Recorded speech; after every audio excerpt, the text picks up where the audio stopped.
ప్రియమైన దేవుని వాళ్ళారా, దేవుడు తన మహాకృప చేత మనలందరినీ కాచి కాపాడి మన బ్రతుకు దినంలో మరొక దినాన్ని ఇచ్చి ఈ సాయంకాల సమయంలో కొన్ని మాటలు మనం ధ్యానించుకోవటానికి దేవుడు మన పట్ల చూపిన మహాకృప కొరకై దేవునికి మొదట కృతజ్ఞతాస్తుతులు తెలియజేస్తూ, అలాగే దేవుని మాటలంటే ఆసక్తి కలిగి ఆయన మాటలు వినాలని శ్రద్ధతో కూడి వచ్చిన మీ అందరికీ మన ప్రభువు నామంలో వందనాలు తెలియజేస్తున్నాను. ప్రియులారా, ఈరోజు ఒక మంచి అంశం గురించి మీతో పంచుకోవాలనుకుంటున్నాను. అదేమిటంటే దేవునికి అనుకూలమైనటువంటి ఉపవాసం ఏది అనే విషయాలు మనము ఆలోచిద్దాం. ప్రియులారా, మొదట ప్రార్థన చేసుకొని ముందుకెళ్దాం. అందరు తల వంచినట్లయితే ప్రార్థించుకుందాం. మహాపరిశుద్ధుడా, ప్రేమగల మా కన్న తండ్రి, మీ పరిశుద్ధమైన, ఘనమైన, శ్రేష్టమైన, మహోన్నతమైన మీ నామానికి కృతజ్ఞతాస్తుతులు తండ్రి. దేవా, గడిచిన కాలమంతా మీ చల్లని రెక్కల నీడలో మమ్మల్ని కాచి కాపాడి మా బ్రతుకు దినంలో మరొక దినాన్ని ఇచ్చి దేవా, సంఘముగా ఒక చోట మమ్మల్ని చేర్చిన ఆయన మీ పిల్లలుగా తండ్రి, మీ మాటలు ధ్యానించుకోవటానికి మా పట్ల మీరు చూపిన కృప కొరకై కృతజ్ఞతలు దేవా.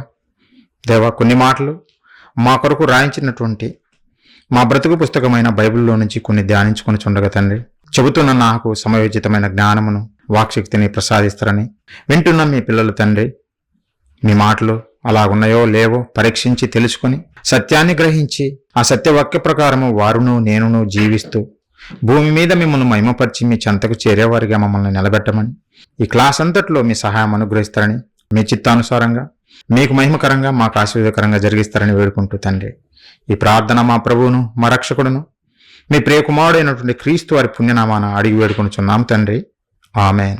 ప్రియులారా, దేవునికి అనుకూలమైనటువంటి ఉపవాసము ఏది అనే విషయము ఈరోజు ఆలోచిద్దాం. ప్రియులారా, ప్రతి మంగళవారం మనము ఒక మంచి విషయాన్ని క్రైస్తవులలో ఉన్నటువంటి అపోహాలు తొలగించేవిగా, అలాగే క్రైస్తవులు చేస్తున్నటువంటి మూఢాచారాలు, క్రైస్తవులకు బైబిల్లోని ఆ మాటలు అర్థం కానివి అర్థం చేయించే విధంగా ఈ ట్యూస్డే క్లాస్ను మనము పెట్టాం. ప్రియులారా, అందుకే ప్రతి ట్యూస్డే ఒక్కొక్క సబ్జెక్ట్ తోటి మీ ముందుకు వస్తున్నాం.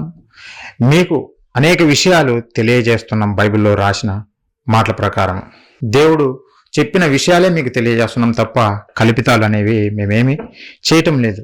మీరు బైబిల్ పరిశోధిస్తే మీకు అర్థమవుతుంటుంది పిల్లారా. అందులో భాగంగానే ఈరోజు మరొక అంశమును మీతో పంచుకోవాలనుకుంటున్నాను. దేవునికి అనుకూలమైనటువంటి ఉపవాసం ఏది అనే విషయము ఈరోజు మీతో పంచుకుంటాను పిల్లారా. ఎందుకంటే ఈరోజు సమాజంలో మనం చూస్తుంటే ప్రతి ఒక్క బోధకుడు వాళ్ళు పిలుస్తున్నది క్రైస్తవులను, లేదంటే క్రైస్తవులు చెబుతున్నది మనం ఆలోచిస్తే 40 రోజుల ఉపవాస ప్రార్థనలు, లేదంటే సంపూర్ణ రాత్రి ఉపవాస పండుగలు, మనమందరం కలిసి ఉపవాసం చేసి దేవుణ్ణి వేడుకుందాం రండి, మన జీవితాలలో అద్భుతాలు దేవుడు చేయబోతున్నాడు కనుక మీరందరూ ఈ ఉపవాస ప్రార్థనలకు అటెండ్ కండి అని వారు తెలియజేస్తున్నారు. పిల్లారా, మనమందరం కలిసి ఉపవాసం చేద్దాం, దేవుని దగ్గర గొప్ప సమాధానాలు మనం పొందుకుందాం, మన జీవితాల్లో దేవుడు అద్భుతాలు చేస్తాడు మనం ఉపవాస ప్రార్థన చేస్తే అని ఇలాంటి బోధలు చేయడము మనము సమాజంలో చూస్తున్నాం. పిల్లారా, ఈ మధ్యనే ఒక పోస్టర్ రిలీజ్ చేశారు. 40 రోజుల్లో మీ అప్పులు పోవాలంటే ఈ 40 రోజుల ఉపవాస ప్రార్థనలకు మీరు అటెండ్ కండి, మీరు అద్భుతం చూస్తారు, మీ అప్పులు మాయమైపోతాయి అన్న విధంగా పోస్టర్ రిలీజ్ చేశారు. ఈరోజు భక్తులందరూ ఆ ఉపవాస ప్రార్థనలోనే ఉన్నట్టుగా మనకు కనపడుతుంది. పిల్లారా, మరి వీరందరూ పాటిస్తున్నట్టు ఉపవాసము దేవుడు కోరుకున్నట్టుగా ఉందా, లేదంటే వీరికి తోచినట్టుగా వీళ్ళు చేస్తున్నారా అని మనం ఆలోచిస్తే పిల్లారా, మనము బైబిల్లో నుంచే చూస్తే మనకు అర్థమవుతుంది ఏది దేవుడు కోరుకున్నటువంటి ఉపవాసము, ఈరోజు మనుషులు చేస్తున్నటువంటి ఉపవాసం ఎలాంటిది, అసలు ఉపవాసానికి అర్థం ఏమిటి అనే విషయాలన్నీ ప్రియులారా మనం ఒక్కొక్కటిగా ఆలోచిద్దాం. ప్రియులారా, భక్తులు ఉపవాసం చేశారు, మోషే గారు 40 రోజులు ఉపవాసం చేశారు, యేసుక్రీస్తుల వారు 40 రోజులు ఉపవాసం చేశారు.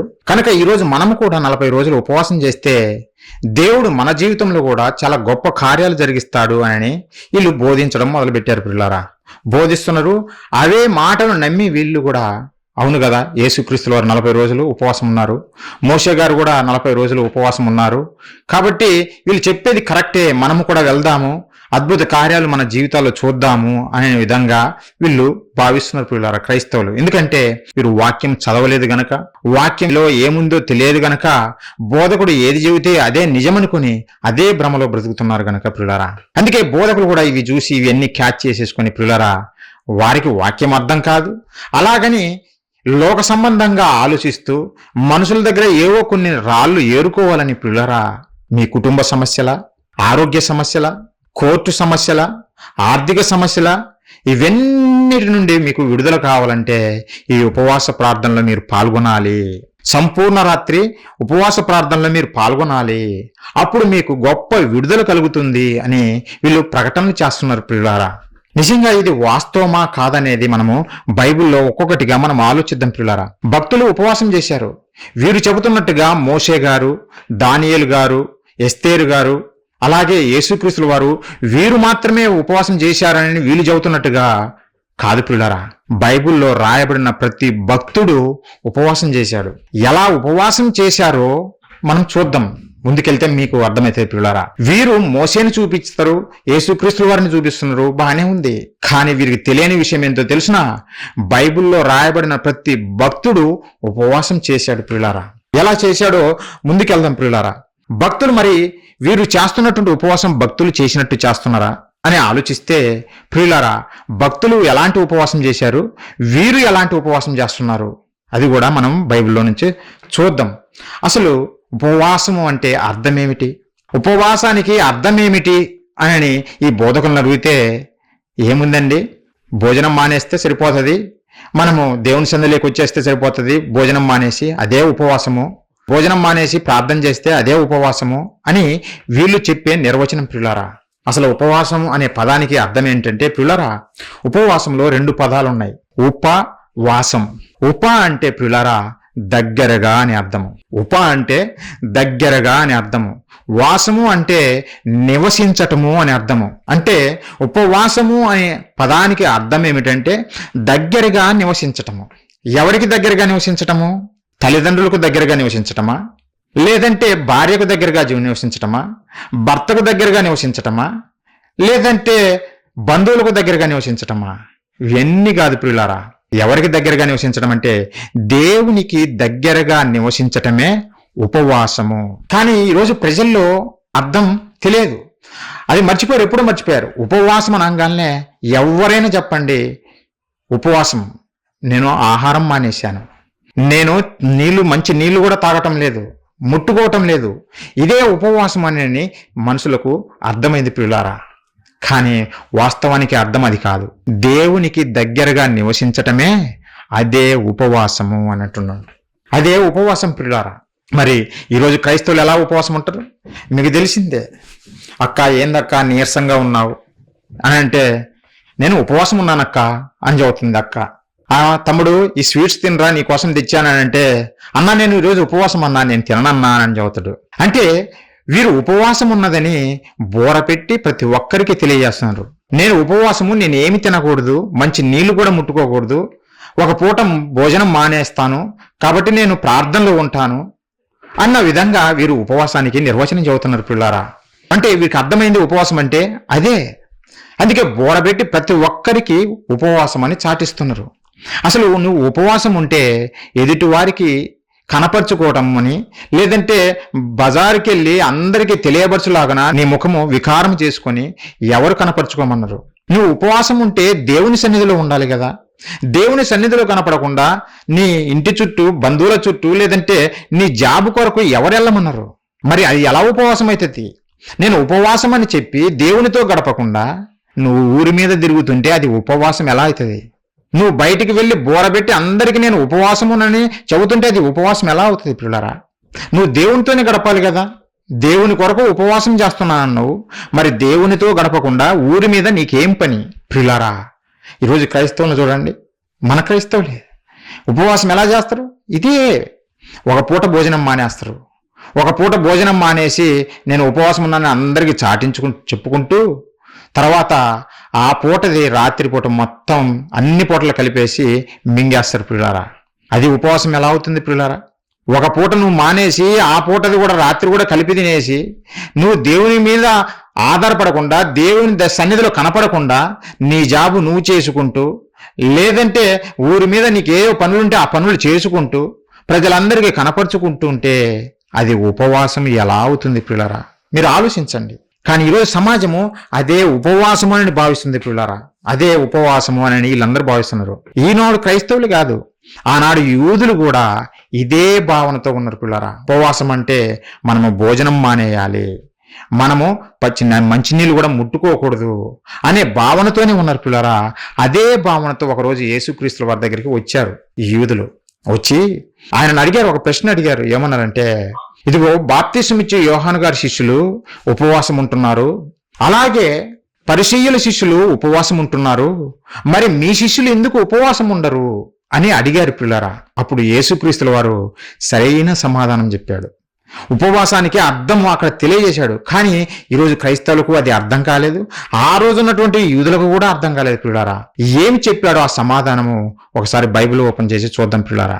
ఉపవాసానికి అర్థము పిల్లారా, ఆయన ఆ అర్థానికి తగ్గట్టుగా ఆ డెఫినేషన్ చెప్పాడు పిల్లారా. ఆ రోజు యూదులకు ఒకసారి చూడండి, ఆ రోజు యూదులతో క్రీస్తుల వారు పలికిన మాటలు పిల్లారా. మార్కు సువార్త 2వ అధ్యాయం మనం చూడగలిగితే 18 నుండి 20 వచనం వరకు నేను చదువుతా చూడండి. యోహాను శిష్యులను పరిసయ్యులను ఉపవాసము చేయుటకద్దు, వారు వచ్చి యోహాను శిష్యులు పరిసయ్యుల శిష్యులను ఉపవాసం చేయుదురు, కానీ నీ శిష్యులు ఉపవాసం చేయరు, దీనికి హేతువేమని ఆయన అడుగగా. నీ శిష్యులు ఉపవాసం చేయటం లేదు, దీనికి హేతువేమని అడగగా అంటే వీరి దృష్టిలో, అంటే యూదుల దృష్టిలో వీరు ఉపవాసం చేసినట్టుగా కనపడలేదు. అందుకే వీరు అడుగుతున్నారు, యేసుక్రీస్తుల వారు అడుగుతున్నారు, నీ శిష్యులు ఎందుకు ఉపవాసం చేయరు అని అంటే, అప్పుడు యేసుక్రీస్తుల వారు ఒక అద్భుతమైన ఆన్సర్ చెబుతున్నాడు.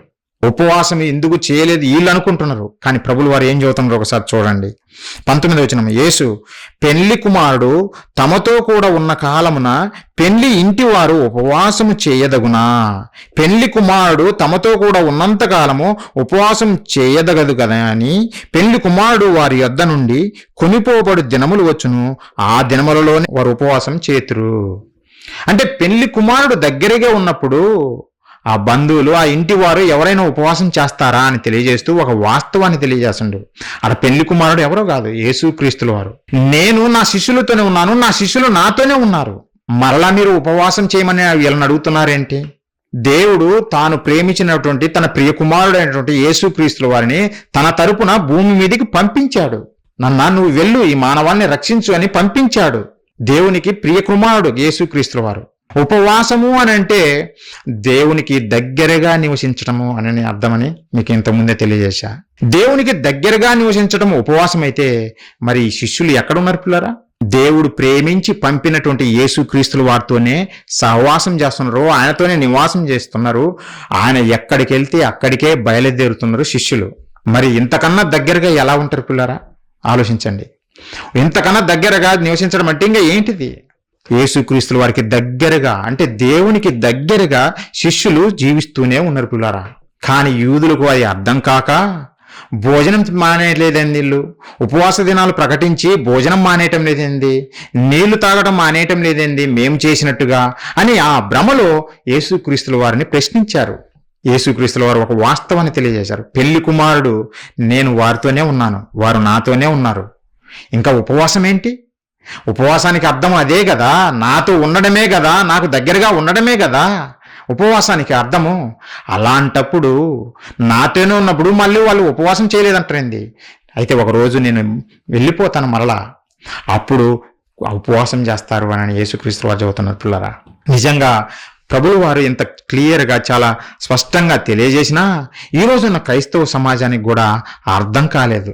భోజనము మానేయటమే ఉపవాసము అనే భ్రమలోనే బ్రతుకుతున్నారు పిల్లారా. అందుకే యేసుక్రీస్తుల వారు తన శిష్యులను చూసి ఉపవాసం గురించి తెలియజేయాలనుకున్నాడు. ఈ మనుషులు చేస్తున్నటువంటి ఉపవాసం ఆయనకు అర్థమైంది కనుకనే తన శిష్యులకు ఉపవాసం గురించి నేర్పాలనుకుంటున్నాడు. ఏం చెప్పాడు, ఏం నేర్పాడు అని మనం చూస్తే పిల్లారా, మత్తయి సువార్త చూడండి. యేసుక్రీస్తుల వారు ఉపవాసం గురించి తన శిష్యులకు ఏం నేర్పుతున్నాడో, ఎలా ఉపవాసం చేయాలో నేర్పుతున్నాడు పిల్లారా.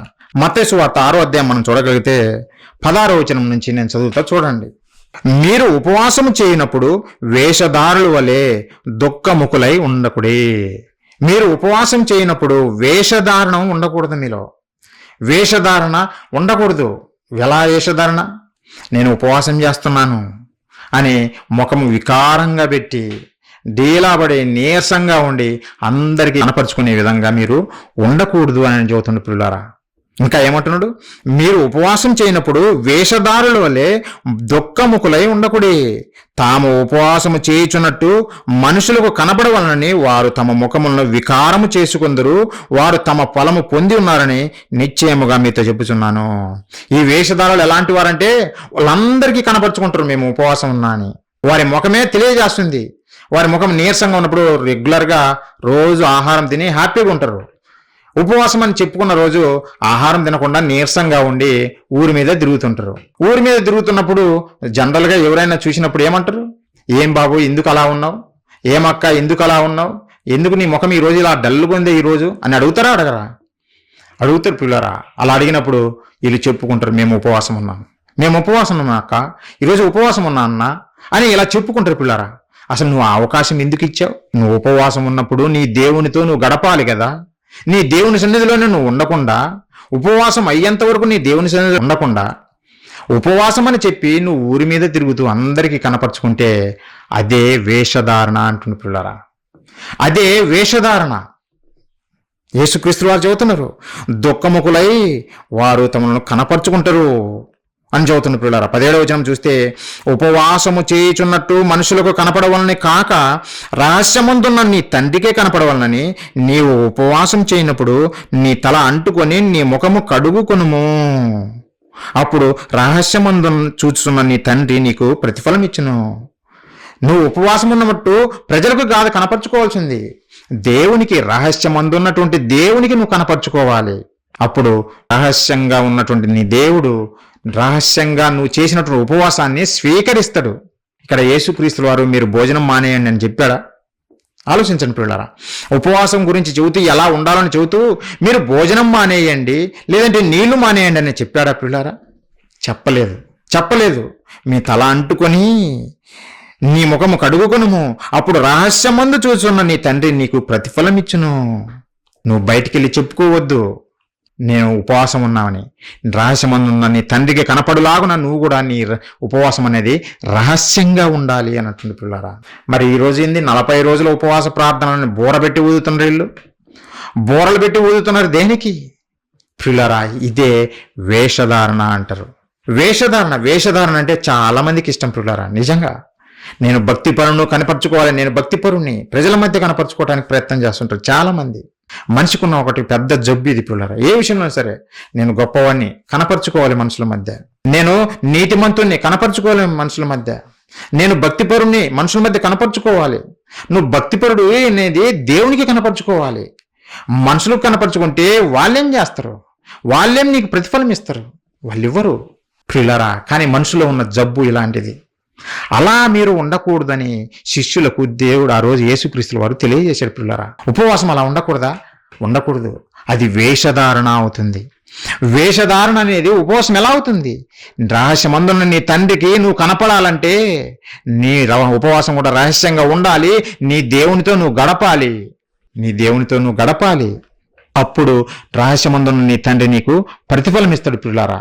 ఒక పూట భోజనం మానేసి, ప్రభువా నా అప్పులు తీర్చు, నేను ఉపవాసం ఉన్నాను, ప్రభువా నా కుటుంబ సమస్యలు తీర్చు, నేను కన్నీటి ప్రార్థన చేస్తున్నాను ప్రభువా అని ఒక పూట భోజనం మానేసి సాయంత్రం పూట ఆ పూటది కూడా మిక్కేసి దేవుని దగ్గర వేడుకుంటే దేవుడు నీ మొర వింటాడా పిల్లారా? ఆలోచించండి.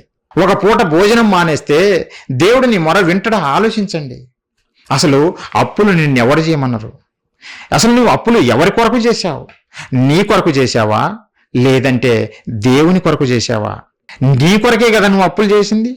నీ కొరకు నువ్వు అప్పులు ఎందుకు చేసావు అంటే పిల్లరా, ఊరి మీద తిరగటానికి, ఎంజాయ్ చేయటానికి, బయట ఉన్న వాటి అన్నీ ఆకర్షించి వాటన్నిటిని పొందుకోవాలి, మనము కూడా వారిలాగా ఉండాలని ఆశపడి వాటి కొరకు పరుగులు తీస్తూ నీ దగ్గర డబ్బులు లేకపోయినా స్తోమత లేకపోయినా ఎదుటి వారి దగ్గర ఇస్తున్నారు కదా అని తెచ్చుకొని నువ్వు ఎంజాయ్ చేసి అప్పులు చేసి చివరికి ప్రభువా, ఈ 40 రోజులు నేను నీకు కనపరుచుకుంటున్నాను, ఒక పూట భోజనం మానేస్తున్నాను, నా అప్పులు తీసేయండి ప్రభువా అంటే ప్రభువు వింటాడా పిల్లరా?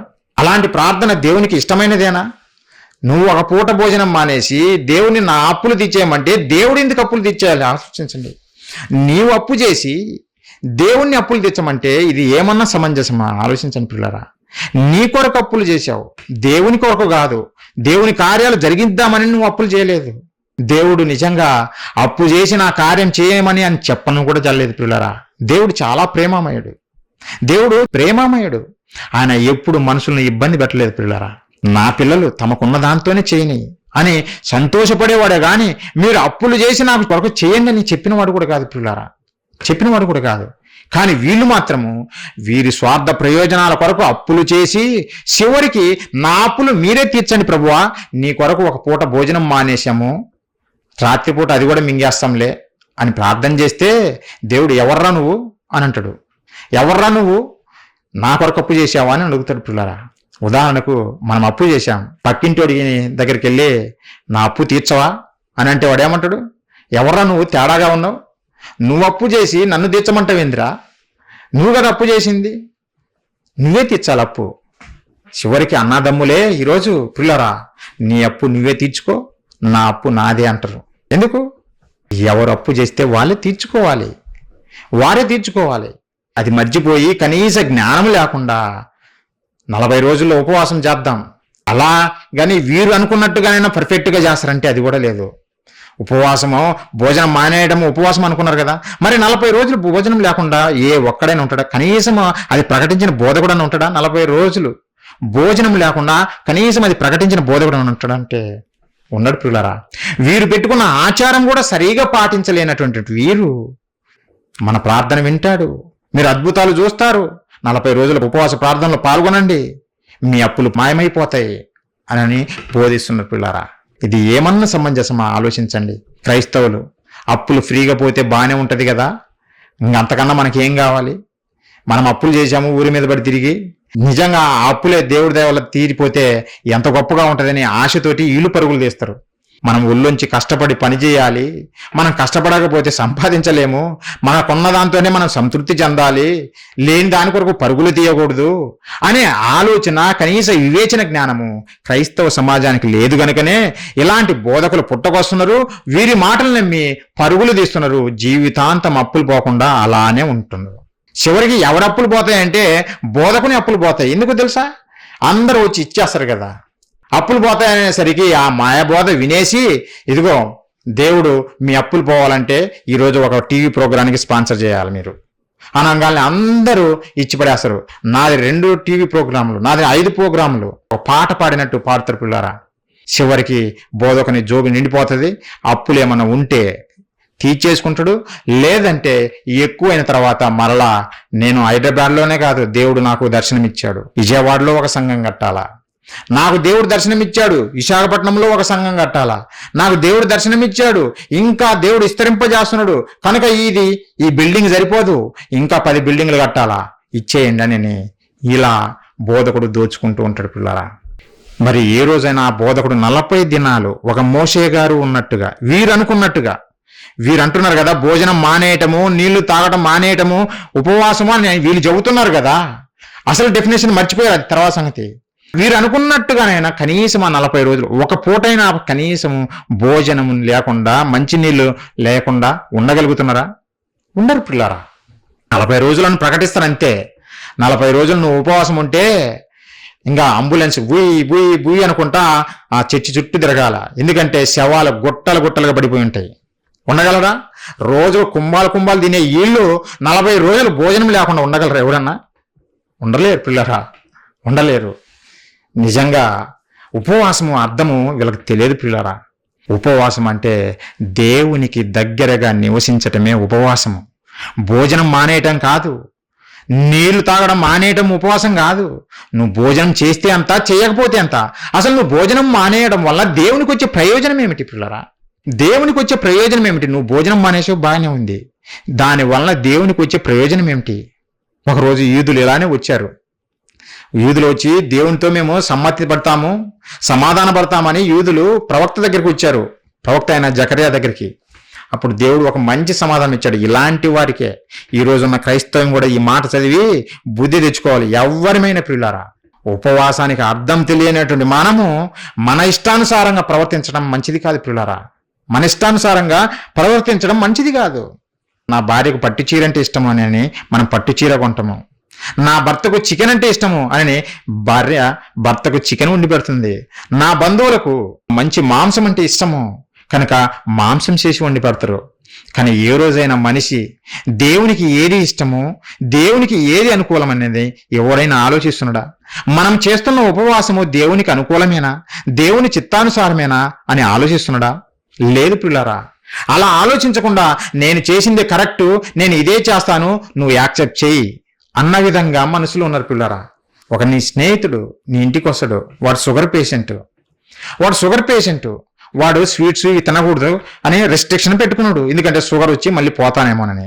అలాంటప్పుడు నువ్వు నీకు స్వీట్స్ అంటే ఇష్టం కనుక స్వీట్స్ తెచ్చి నీ స్నేహితుడికి తిను, నీ కొరకే తెచ్చాను, తిను తిను తిను అని బలవంతం చేస్తే, ఒరే బాబు నాకు షుగరా, స్వీట్స్ తినకూడదు, నువ్వు తిను, నాకు వద్దులేరా అని అంటే, లేదు నువ్వు తినాల్సిందే అని నువ్వు బలవంతం చేస్తే వాడేమంటాడు?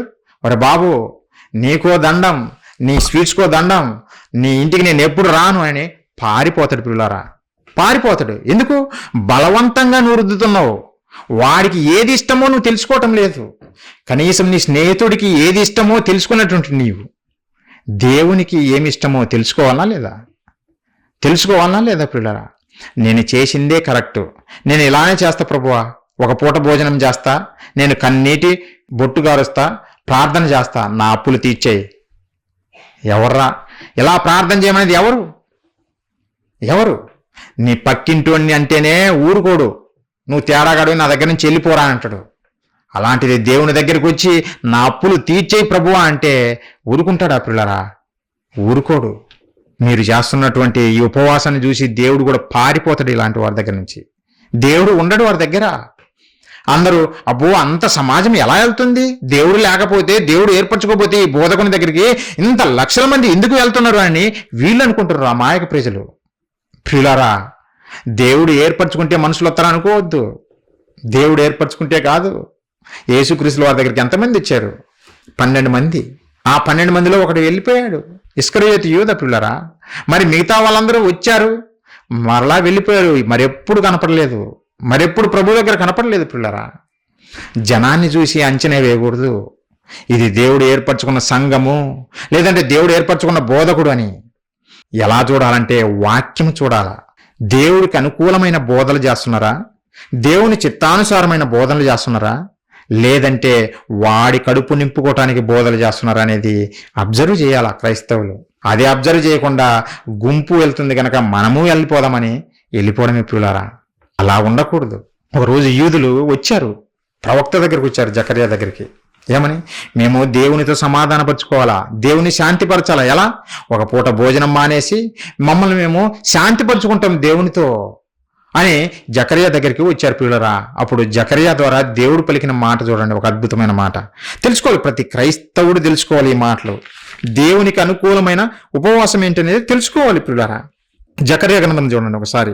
జకర్యా గ్రంథము 7వ అధ్యాయం మనం చూడగలిగితే 3వ వచనం పిల్లరా, 3వ వచనం నుంచి నేను చదువుతున్నాను. యెహోవాను శాంతిపరచుటకై మందిరమునొద్దనున్న యాజకులను ప్రవక్తలను మనవి చేయగా. అంటే దేవుడు అప్పుడు గుర్తుకొచ్చారు ఈ యాజకులకు, ఈ ప్రవక్తలకు అప్పుడు గుర్తుకొచ్చారు. మేము శాంతిపరచాలనుకుంటున్నాము అని ప్రవక్త దగ్గరికి వచ్చారు. సైన్యములకు అధిపతియగు యెహోవా వాక్కు నాకు ప్రత్యక్షమై సెలవిచ్చినదేమనగా, జకర్యా గారికి దేవుని వాక్కు ప్రత్యక్షమై అప్పుడు తెలియజేస్తున్నాడు. 5వ వచనము, దేశపు జనులందరినీ యాజకులను నీవి మాటకు తెలియజేయవలను. దేశపు జనులందరికీ యాజకులకును నీవి మాట తెలియజెప్పవలను. ఈ జరిగిన 70 సంవత్సరములు ఏటేటా 5వ నెలను 7వ నెలను మీరు ఉపవాసం ఉండి దుఃఖము సలుపుచూ వచ్చినప్పుడు నా యందు భక్తి కలిగి ఉపవాసం ఉంటిరా అని దేవుడు ప్రశ్నిస్తున్నాడు. ఆ రోజు మేము దేవునితో సమాధాన పడతాము, దేవుణ్ణి శాంతిపరుస్తాము అని వచ్చినటువంటి ఆ రోజు యాజకుల్ని అంటే బోధకుల్నే, ప్రవక్తలను చూసి దేవుడు పలుకుతున్న మాటలు.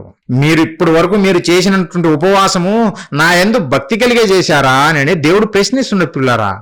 70 సంవత్సరాలు అంటే వీరు చేసిన దుర్మార్గపు కార్యాలను బట్టి, ఇశ్రాయేలు యూదులు చేసినటువంటి దుర్మార్గపు కార్యాలను బట్టి దేవునికి బదులుగా విగ్రహాలను పూజిస్తూ దేవునికి కోపం తెప్పిస్తే దేవుడు సహించలేక వారిని ఇశ్రాయేలు 10 గోత్రాలను అశ్షూరీయులకు, అలాగే యూదులను మాత్రము 2 గోత్రాలను బబులోను సామ్రాజ్యానికి అప్పచెప్పాడు పిల్లారా. 70 సంవత్సరాలు యూదులు అక్కడ మగ్గిపోయారు బబులోను సామ్రాజ్యం కింద. అప్పుడు వీళ్ళు మేము ఉపవాసం ఉంటున్నాము, ప్రతి సంవత్సరము ఉపవాసం ఎలా? 5వ నెలను ఒకసారి, 7వ నెలను ఒకసారి. అంటే వీరికి దేవుడు ఎప్పుడు గుర్తుకొస్తున్నాడు? సంవత్సరంలో 1-2 సార్లు గుర్తుకొస్తున్నాడు. మిగతా రోజుల్లో దేవుడు గుర్తుకు రావటంలే. మరి అప్పుడైనా ఎందుకు గుర్తుకొచ్చాడు? ఆడ చితక బాదుతున్నారు కనుకనే. బానిసత్వంలో ఉన్నారు కదా, బానిసత్వంలో ఉంటే నిన్నేమైనా సన్మానిస్తారేంది? సన్మానించరు. బానిసత్వము ఉతుకుడే ఉంటది. వాళ్ళకి ఆల్రెడీ తెలుసు ఐగుప్తులో ఎలాంటి ఉతుకుడు ఫరో ఉతికింది. మామూలు కాదు, కఠిన బానిసత్వము. అల్లాడిపోయారు, మొరలు పెట్టారు. మరి బబులోను సామ్రాజ్యంలో కూడా ఎలా ఉంటది? వాళ్ళేమే సాగరంగా మా సింహాసనం మీద కూర్చొని ఆహ్వానించలేదు, చితగా బాధించాడు దేవుడు. వారి యొక్క అవిధేయతను బట్టి, వారి యొక్క బుద్ధిహీనతను బట్టి, వారి యొక్క తిరుగుబాటును బట్టి పిల్లారా, తిరుగుబాటును బట్టి దేవుడు శిక్షించాడు ఆ రోజు యూదులను. అప్పుడు బుద్ధి వచ్చి మేము సంవత్సరానికి 1-2 సార్లు ఉపవాసం చేస్తున్నావు ప్రభువా, మీతో మేము సమాధాన పడుతున్నాము, మేము శాంతపరచుకోవటానికి వచ్చాము అని విలువలుగుతుంటే దేవుడు వీరి హృదయాలను అడిగి అప్పుడు అంటున్నాడు, మీరు 5వ నెల ప్రతి సంవత్సరము, 7వ నెల ప్రతి సంవత్సరము మనకు ఉపవాసం చేస్తున్నారే, అది నా యందు భక్తి కలిగే చేస్తున్నారా? మీరు చేసే ఉపవాసం నిజంగా నాకు అనుకూలమైనదేనా అని అడుగుతూ 6వ వచనంలో కూడా ఒక మంచి విషయం చెబుతుంది పిల్లరా. చూడండి ఒకసారి. మీరు చేసే ఉపవాసము నా యందు భక్తి కలిగేనా అని అడుగుతూ, మరియు మీరు ఆహారం పుచ్చుకొనినప్పుడు స్వప్రయోజనమునికే కదా పుచ్చుకొంటిరి, మీరు పానము చేసినప్పుడు స్వప్రయోజనమునికే కదా పానము చేసితిరి.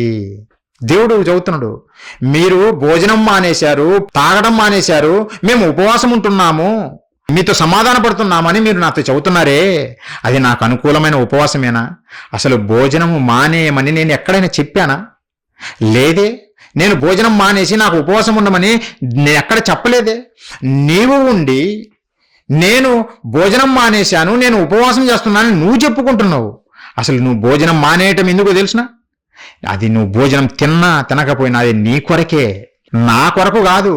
నువ్వు భోజనం మానేసి నీ కొరకు నేను ఉపవాసం ఉన్నానంటావేంటి అని దేవుడు అడుగుతున్న పిల్లారు ఆ రోజు యూదులను. నీ స్వప్రయోజనంకే కదా నువ్వు భోజనం చేసేది. నువ్వు భోజనం తిన్నా కానీ, నువ్వు భోజనం మానేసినా కానీ నాకు వచ్చే ప్రయోజనం అంటూ ఏమైనా ఉన్నదా అని దేవుడు అడుగుతున్న పిల్లారా. క్రైస్తవ ప్రపంచం తెలుసుకోవాలి. భోజనం మానేసి కన్నీటి ప్రార్థన కారిస్తే నీ అప్పులు పోవు, నీ కుటుంబ సమస్యలు పోవు. దేవుడికి అనుకూలమైన ఉపవాసం చేయండి. దేవునికి అనుకూలమైన ఉపవాసం చేసినప్పుడే అప్పుడు ఎలాంటి వాటికైనా పరిష్కారం దొరుకుతుంది. కానీ వీరు అలా చేయరు పిల్లరా, అలా చేయరు. మేము ఉపవాసం ఉంటే మమ్మల్ని ఎందుకు చూడవు? మేము ఒక పూట భోజనం మానేసి నీ సన్నిధిలో మోకాళ్ళేసి కన్నీటి ప్రార్థన చేస్తుంటే, గోజాడి ప్రార్థన చేస్తుంటే మా ప్రార్థన ఎందుకనవు? మా ఉపవాసం నువ్వు ఎందుకు స్వీకరించవు అని తిరుగుబాటు చేస్తున్నారు. ఎవరు? ఆనాటి యూదులు, ఈ రోజు ఉన్నటువంటి క్రైస్తవులు పిల్లరా. అదే కదా బోధకులు బోధించేది కూడా. నువ్వు ఉపవాసం చేస్తే దేవుడు నీ మొర ఎందుకనడు, వింటడు. రండి అందరం కలిసి ఉపవాసం చేసి ప్రార్థన చేద్దాం. మరి మానేయరు 40 రోజులు, మానేరు. 40 రోజులు భోజనం మానేరు, అస్సలు మానేరు. బోధకులే బిర్యానీ పాటలు ఓపెన్ చేశారు, సంఘంలోనే బిర్యానీలు వడ్డిస్తున్నారు. అలాంటప్పుడు పిల్లరా వీరిది ఉపవాసం ఎలా అవుతుంది? దేవుడు ఇలాంటి సమాజాన్ని చూసి బాధపడుతూ చెబుతున్న మాటలు పిల్లరా. దేవుడు ఏమన్నాడో తెలుసునా? వీరి తిరుగుబాటును చూసి ఆయన పలుకుతున్న మాటలు, వీరు ఎలాంటి మాటలు పలుకుతున్నారు? ఈ క్రైస్తవులైనా, ఆ రోజు ఉన్నటువంటి యూదులైనా ఎలాంటి మాటలు పలుకుతున్నారు దేవునితో తెలుసునా? మేము ఉపవాసం ఉంటే నీవెందుకు చూడవు? చూడండి యెషయా గ్రంథం పిల్లరా, ఇలా డిమాండ్ చూడండి. దేవుని దగ్గరకు వచ్చి ఇలా డిమాండ్, మనం పోరాడి గెలవాలా అని చదువుతుంటారు ఈ బోధకులు మనకు. దేంట్లో బాబు? దేంట్లో పోరాడి గెలవాలా? నీకు ఏది రావాలన్నా అది రాబట్టుకోవాలా, నువ్వు రాబట్టుకోవాలా దేవుని దగ్గర నుంచి అని మనకు బోధిస్తారు పిల్లారా. దేవుని దగ్గర నీ డిమాండ్స్ కుదరవు, నీ డిమాండ్స్ కుదరవు. దేవుని కొరకు నువ్వు చెయ్యి. దేవుని పనులు చేస్తున్నప్పుడు ఒక యోషువలాగా డిమాండ్ చేయి ప్రకృతి మీద, ప్రకృతి నీ మాట వింటది. ఒక యేసుక్రీస్తుల వారిలాగా డిమాండ్ చేయి, ప్రకృతి వింటది. నీ అవసరాల కొరకు దేవుని డిమాండ్ చేస్తావింది, నీ పొట్టకొని నింపుకోవడం కొరకు దేవుని డిమాండ్ చేస్తావింది. ఆ రోజున్న సమాజము ఈ రోజున్న సమాజము సేమ్ పిల్లరా. యూదులు అంటే ఈరోజు క్రైస్తవులు యూదులను మించిపోయిన వారుగా ఉన్నారు. రకంగా చెప్పాలంటే దేవుడు బాధపడుతూ, అందుకే ప్రవక్త అయిన యెషయా గారి ద్వారా చెబుతున్నాడు. వీరి డిమాండ్స్ని చూసి ఆయన బాధపడుతూ చెబుతుండు పిల్లరా. యెషయా గ్రంథము 58వ అధ్యాయము మనం చూస్తే 3వ వచనం నుంచి పిల్లరా ఈ మనుషులు ఎలా మాట్లాడుతున్నారో చూడండి. మేము ఉపవాసం ఉండగా నీవెందుకు చూడవు? ఎందుకు చూడాలి? వీళ్ళు పలుకుతున్న మాటలు పిల్లరా. మేము ఉపవాసం ఉండగా నీవెందుకు చూడవు ప్రభువా అని దేవుని అడుగుతున్నారు. దేవుడు ఎందుకు చూడాలి నాయన? ఎవరి కోసం ఉపవాసం ఉంటున్నావు నాన్న అని దేవుడు అడుగుతాడా లేడా? అడుగుతాడు పిల్లారా. దేవుడు అదే చదువుతున్నాడు. మేము ఉపవాసం ఉండగా నీవెందుకు చూడవు అని ఈ మనుషులు అడుగుతున్నారంట. మేము మా ప్రాణమును ఆయాసపరచుకొనగా నీవెందుకు లక్ష్య పెట్టవు అని అందరూ. నిన్నెవడు ఆయాసపరచుకోమన్నాడు? మీ ఉపవాస దినమున మీరు మీ వ్యాపారము చేయుదురు, మీ పనివారి చేత కఠినమైన పని చేయించుదురు. దేవుడు చదువుతుండు పిల్లారా. వీరు ఉపవాసం అని చాటించి వీరు ఎలా చేస్తారంటే వీరి పని మాత్రం ఏమాత్రం మానేరు. అందుకే ఉపవాసం, ఈరోజు ఉపవాసం ఉన్నాను అంటే భోజనం మానేశాను అని వర్క్కి వెళ్ళిపోతారు, ఆఫీస్కి వెళ్ళిపోతారు. అక్కడ మన కొలీగ్స్ అడుగుతారు, ఏంటి బాబు ఈరోజు నీరసంగా ఉన్నావు అంటే ఉపవాసం ఉన్నాను ఈరోజు. అబ్బో దైవభక్తుడు వచ్చాడు, మన ఆఫీసులో దైవభక్తుడు ఉన్నాడు అని చెప్పుకోవాలి. చెప్పుకోవడం కొరకు వీళ్ళు ఈ విధంగా ప్రదర్శిస్తారు పిల్లారా.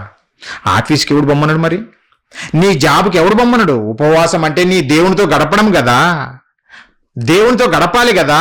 నువ్వు 40 రోజులు ఉపవాసం అంటే నువ్వు ఏ జాబ్ చేయకూడదు. మరి ఆ 40 రోజులు నువ్వు ప్రశాంతంగా ఇంటి దగ్గరే ఉండు, ప్రశాంతంగా దేవునితో గడుపు.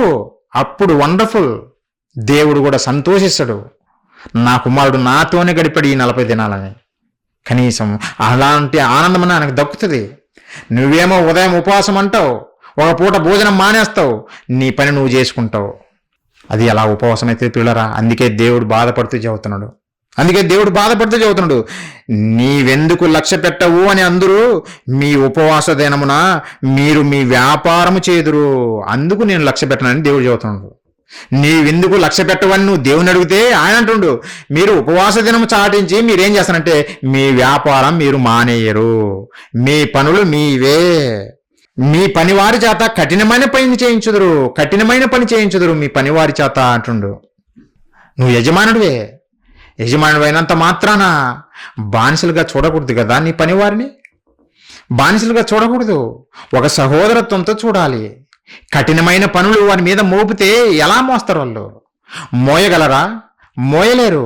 ఈరోజు సంఘ కాపరిగా నీకు అధికారం ఇచ్చాడు దేవుడు. సంఘాన్ని కాయాలి, సంఘాన్ని మేపాలని అధికారం ఇచ్చినప్పుడు నేను సంఘ కాపరిని అని నువ్వు సంఘస్థుల మీద భారాలు మోపకూడదు. నీవు మోయలేని భారము సంఘస్థుల మీద మోపకూడదు పిల్లరా.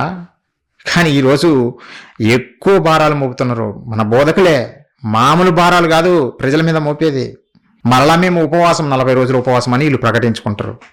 దేవుడు బాధపడుతూ చెబుతుండు పిల్లరా, మీ పని వారి చేత కఠినమైన పని చేయించుకుందరు, మీరు కలహపడుచు వివాదము చేయుచు అన్యాయముగా గుద్దులాడుచు ఉపవాసముందురు, మీ కంఠధ్వని పరమన వినబడినట్లు మీరిప్పుడు ఉపవాసముండరు, అట్టి ఉపవాసము నాకు అనుకూలమా? దేవుడు ప్రశ్నిస్తున్నాడు. మేము ఉపవాసం ఉంటాము అని అన్న ప్రతి ఒక్కడితో దేవుడు చెబుతున్నాడు, అట్టి ఉపవాసము నాకు అనుకూలమా, నాకిష్టమా, అది నాకెందుకు అని అడుగుతుంది పిల్లరా. నాకిష్టమా? అట్టి ఉపవాసం నాకు అనుకూలమా? మనుషుడు తన ప్రాణమును బాధపరచుకొనవలసిన దినము అట్టిదేనా? ఒకడు జమ్ము వలె తల వంచుకొని గోనెపట్ట కట్టుకొని బూడిదపరుచుకొని కూర్చుండుట ఉపవాసమా? దేవుడు చాలా క్లియర్గా చెబుతుండు. నువ్వు జమ్ము తెలుసు కదా, చాలా డెలికేట్గా చాలా తేలికగా ఉంటుంది జమ్ము పిల్లరా. అది ఇలా వంగుతుంది, ఉరికనే వంగుతుంది, గాలి వచ్చినా ఇలా వంగుతుంది జమ్ము. ఇంతకుముందు ఇంటి కప్పు మీద వేసేవారు, ఇంటి కప్పుకు జమ్మును వాడేవారు పిల్లరా. అలా జమ్ములాగా నువ్వు ఇలా తల ఉంచి ఇలా ఏలాడబడుతుంది. ఎందుకు?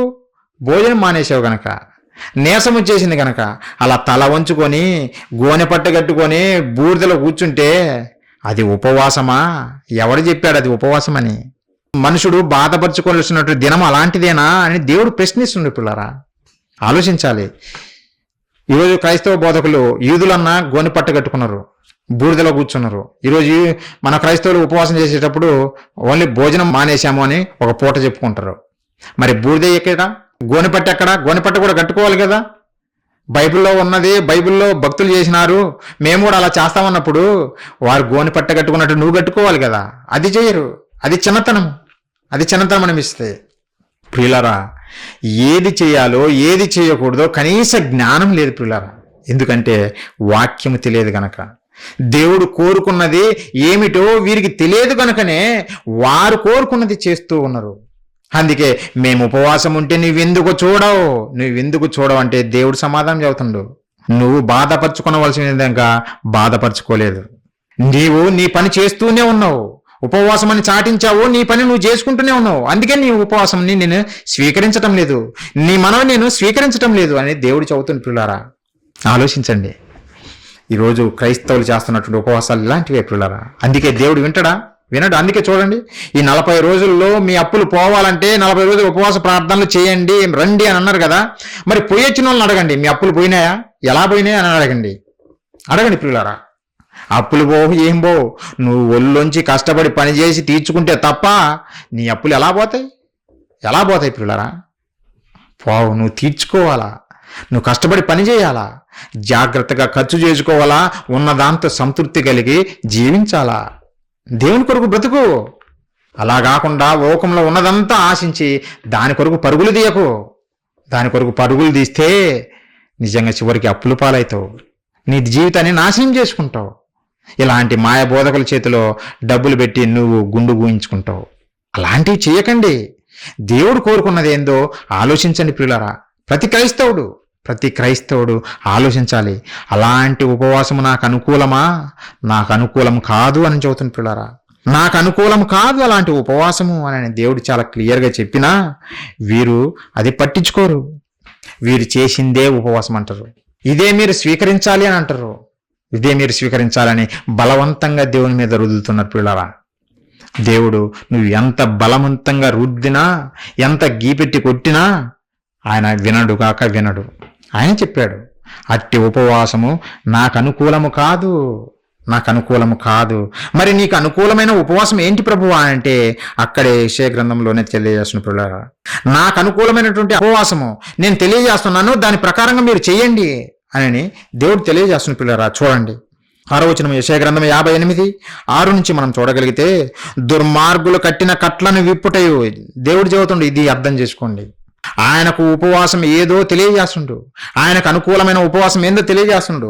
దుర్మార్గులు కట్టిన కట్లను విప్పుటయు, కాడి మాను మోకులు తీయుటయు, బాధింపబడిన వారిని విడిపించుటయు, ప్రతి కాడిని విరగగొట్టుయు నేనేర్పరచుకొనిన ఉపవాసము కదా. దేవుడు ఎంత క్లియర్గా చెబుతుండో చూడండి. నేను ఏర్పరచుకున్న ఉపవాసం ఏంటో తెలిసినా దుర్మార్గులు కట్టిన కట్లను విప్పాలి. దుర్మార్గులు ఎన్నో కట్లు కడుతున్నారు, అంటే ఎన్నో ఆజ్ఞలు పాస్ చేస్తున్నారు. దుర్మార్గులు ఈ లోకంలో నాయకులుగా పిలువబడుతున్నవారు, వారు పాటించకుండా ప్రజల మీద ఎన్నో ఆజ్ఞలు లేదంటే జీవోలు పాస్ చేస్తున్నారు. మోయలేని భారం ప్రజల మీద మోపుతున్నారు. అలాంటి వాటిని మీరు విప్పాలి, తొలగించాలి. ఒకనాడు భారతదేశంలో ఇంతకుముందు మీతో చెప్పినాను, సతీ సహగమనము భయంకరమైనది. భర్త మరణించగానే భార్యను కూడా భర్త చితిలోని కాల్చి చంపడము దుర్మార్గులు కట్టిన కట్లు ప్రియులరవి. ఎవడో దుర్మార్గుడు పెట్టినటువంటి ఆచారాన్ని భారతదేశం పాటించింది. కానీ ఎప్పుడైతే బైబిల్ అనేది భారతదేశానికి వచ్చేదో అప్పుడు అనేక మంది ప్రేరేపితులై, అందులో రాజా రామ్మోహన్ రాయ్, వీళ్ళందరూ అర్థం చేసుకుని భార్య చనిపోవటానికి వీల్లేదు. ఎవడో దుర్మార్గుడు కట్టిన కట్లను ఆపేశారు, విప్పేశారు ప్రియులరా, విప్పేశారు. ఒక ఉదాహరణ చెబుతున్నా, దుర్మార్గులు కట్టిన కట్లను విప్పాలి. అదే నిజమైన ఉపవాసము, దేవునికి అనుకూలమైన ఉపవాసము. ఈరోజు క్రైస్తవ సమాజంలో ఎలాంటి కట్లు ఇల్లాయి? అన్ని ఆచారాలే. బోధకుడు ఒక్కటి కూడా మోయాడు. సందా పేదవారు వచ్చి ఒక 2 కాసులు వేస్తారు, లేదంటే 2 రూపాయలు చిల్లరే వేస్తారు. 5 రూపాయల బిళ్ళనో లేదంటే 10 రూపాయల బిళ్ళనో ఏదో ఉంటే చిల్లరే వేస్తారు. అందరి దగ్గర తెచ్చి ఇలా ఊపి, ఇదిగో భక్తులు సందాలు వేశారు చిల్లర అని అందరి మధ్య అవమానపరుస్తూ మాట్లాడుతుంటాడు. అరే బుద్ధిహీనుడా, నీకంటే అందరి దగ్గర దోచుకుని జోబులు నింపుకున్నావు. వాడు కఠిన పేదరికం కలిగిన వాడు, పేదరికంలో పరుగుతున్నటువంటి వాడు ఈరోజు పని చేస్తే బ్రతకాలి, లేకపోతే చస్తాడు. తనకున్న దాంట్లో దేవుని ప్రేమించి దేవుని మాటలు చెబుతున్నావని ఎంతో కొంత ఇచ్చాడు, చిల్లర ఇచ్చాడు. చిల్లర మీద పాటలేనా? చిల్లర మీద ప్రసంగమేనా? చిల్లర మీద వ్యంగ్యంగా మాట్లాడమేనా? అసలు నీకు అది కూడా ఇవ్వకూడదు. వాస్తవానికి నీకు అది కూడా ఇవ్వకూడదు. వీళ్ళు చదువుతున్న బోధలు పిల్లరా, ఆ చిల్లర ఇచ్చేందని దాని మీద బోధలు. 2 కాసులు ఇచ్చింది ఒక పేద విధవరాలు, 2 కాసులు ఇచ్చింది. యేసుక్రీస్తు వారు గొప్పగా ఆమె గురించి చెప్పాడు. క్రీస్తుకు తెలుసు, దేవునికి తెలుసు, వారు ఎలాంటి స్థితిలో ఉన్నారో వాళ్ళకు తెలుసు. డబ్బులు నీకు ఇవ్వలేదని, నోట్లు కట్టలు నీకు పడలేదని కట్టల మీద ప్రసంగాలు చేయకు. బోధకుడా, కట్టల మీద నీ ప్రసంగం ఉండకూడదు. 10వ భాగం ఇవ్వాల్సిందే. 10వ భాగం ఇవ్వకపోతే మీ అప్పులు పోవు, చావండి, మీ సావు మీరు చావండి అని బహిరంగంగా బోధిస్తుంది అమ్మగారు, బహిరంగంగా. మరి నువ్వు ఏ రోజైనా 10వ భాగం దేవునికి ఇచ్చావా? ఏ రోజైనా నువ్వు దేవునికి 10వ భాగం ఇచ్చావా? బోధకుడా, నిన్నే అడుగుతున్నా, ఏ రోజైనా ఇచ్చావా? పేద ప్రజల దగ్గర దోచుకోవాలని 10వ భాగం ఇవ్వండి అని మెక్కాలని చూస్తున్నవే తప్ప, నువ్వు మొయ్యకుండా పేద ప్రజల మీద ఈ భారాన్ని మోపుతున్నవే తప్ప, ఆ పేద ప్రజలను అర్థం చేసుకునేవాడిగా లేడు ఈ బోధకుడు. ఉన్నవాడు ఇస్తాడు, కట్టలే ఇస్తాడు, దోచుకో, తిను, మిగిలింది పంచిపెట్టు. దేవుడు చెప్పాడు కదా, ఆయనకు అనుకూలమైన ఉపవాసము. ప్రియులారా, ఉపవాసం అని పేరు పెట్టి దోచుకు తింటున్నారు ఈ దొంగలు. దోచుకుంటున్నారు కోట్ల కొలదిగా జోబులు నింపుకుంటూ అమాయక ప్రజలను మోసం చేస్తూ ఉన్నారు పిల్లరా ఈ బోధకులు. దేవుడు ఎంతో స్పష్టంగా తెలియజేశాడు, మీరు మోయలేని భారము ప్రజల మీద ఎందుకు పెడతారనరా? నాయకులుగా మిమ్మల్ని పెట్టాను, మీరు సరిగా పనిచేయాలి కదా. క్రీస్తు ఎలా పనిచేశాడు? పరిచారకునిగా పనిచేశాడు, పరిచారకుడుగా ఉన్నాడు. దోచుకొని తినలేదు మీలాగా. అపోస్తులు ఎలా చేశారు? పరిచారం చేశారు. దోచుకొని తినలేదు మీలాగా, పంచిపెట్టారు. తమ జీవితాల్ని త్యాగం చేశారు పిల్లరా, తమ జీవితాలను త్యాగం చేశారు గొర్రెల కొరకు. గొర్రెలను బాగా మేసిన గొర్రెలను వీళ్ళు మేసేసినట్టు మేసేది వాళ్ళు. బాగా మేసిందిరా గొర్రె, కొవ్వు పట్టింది, మంచిగా రుచిగా ఉంటుంది, తినేద్దామని అన్నట్టుగా తినేలేదు వాళ్ళు, తినేలేదు పిల్లరా. ఇచ్చిన సందాలను సైతము వాళ్ళ దగ్గర పెట్టుకోకుండా పంచిపెట్టారు అపోస్తులు పిల్లరా. క్రీస్తు అదే నేర్పాడు వారికి. క్రీస్తు వారికి నేర్పాడు, మనకు నేర్పుతున్నాడు. అది మరిచిపోయి సంఘాలు కట్టేయాలా, ఆస్తులు సమకూర్చుకోవాలా అని ఈరోజు నేను ఇక్కడ సంఘం కడుతున్నా, ఇచ్చేయండి డబ్బులు, అజ్జవాడలో సంఘం కడుతున్నా, ఇచ్చేయండి డబ్బులు అని ఈ విధంగా బోధలు చేస్తే దేవుడు అదే అంటున్నాడు, దుర్మార్గులు కట్టిన కట్లను విప్పుటయు. ఇలాంటి దుర్మార్గులు ఉంటారు నాయన. కుక్కకు కూడా 10వ భాగం ఇయ్యమనే దుర్మార్గులు ఉంటారు. వాడు అంటున్నాడు బహిరంగంగానే, మీ ఇంట్లో ఎంతమంది ఉంటే అందరూ 10వ భాగం ఇవ్వాలి. చివరికి మీ ఇంట్లో పిల్లి ఉంటే పిల్లికి 10వ భాగము, కుక్క ఉంటే కుక్కకు 10వ భాగము. ప్రియులారా, వీళ్ళే దుర్మార్గులు. అందుకే యేసుక్రీస్తు వారు ఇలాంటి వారిని చూసి ఒక మంచి మాట చెప్పాడు పిల్లారా. మళ్ళీ ఇక్కడికి వద్దాం ఒకసారి. మత్తయి సువార్త 23వ అధ్యాయం పిల్లారా 4వ వచనం. ఇలాంటి దొంగల గురించే యేసుక్రీస్తు వారు చెప్పారు ఆ రోజు. వీళ్ళు ఏమాత్రం భారం మోయరు, కానీ ప్రజల మీద భారాలు మాత్రం బాగా మోపుతారు. 4వ వచనం పిల్లారా, మోయ శక్యము కాని భారమైన బరువులు కట్టి మనుషుల భుజముల మీద వారు పెట్టుదురే గాని తమ వ్రేలితోనైనను వాటిని కల్లించనొల్లరు. చూడండి, ప్రభువు వారు చెబుతున్నారు ఇలాంటి దొంగల గురించే. మోయ శక్యము కాని భారమైన బరువులు కట్టి మనుషుల భుజముల మీద వారు పెట్టుదురే గాని తమ వేలితోనైనను వాటిని కదిలింపనొల్లరు. అయ్యగారు వస్తున్నారు ఈరోజు, అందరు సందా ఇవ్వండి అని ఒకరిని పంపిస్తారు. ఇంటింటికి వెళ్ళి సందా కలెక్ట్ చేసి అయ్యగారి జోబులో పెట్టి పంపించేస్తారు. దేవుని పిల్లలు ఆలోచించండి, ఇలా చేయకండి.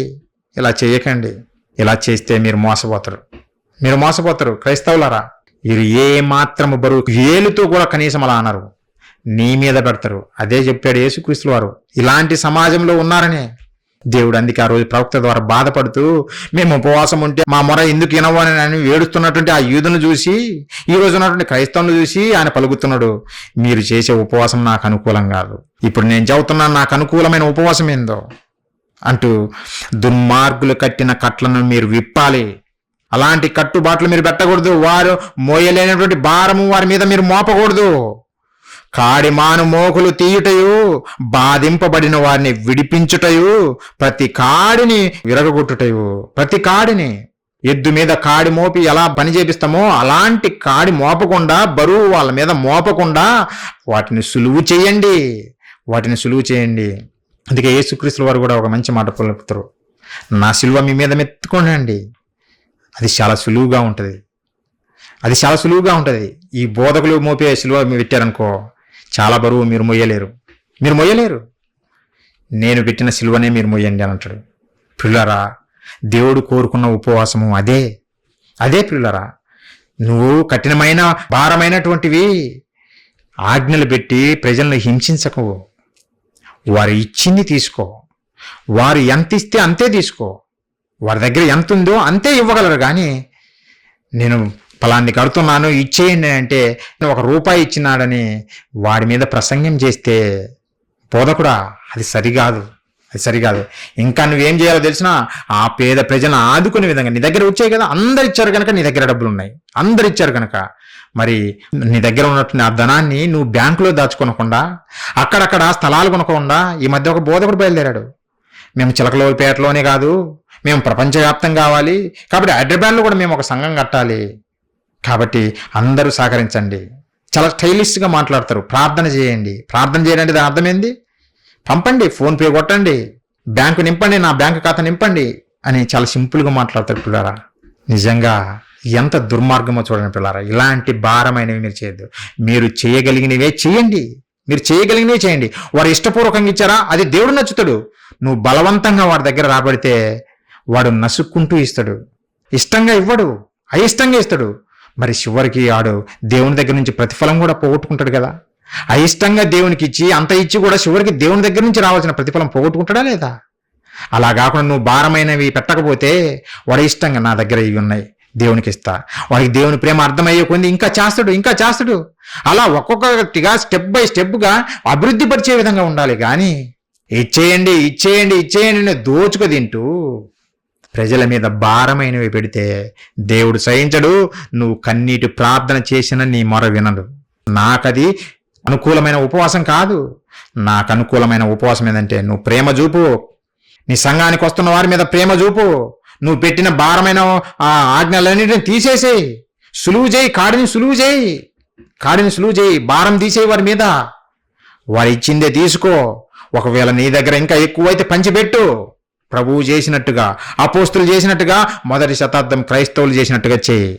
అదే నాకు ఇష్టమైన ఉపవాసము అని దేవుడు చెబుతాను పిల్లరా.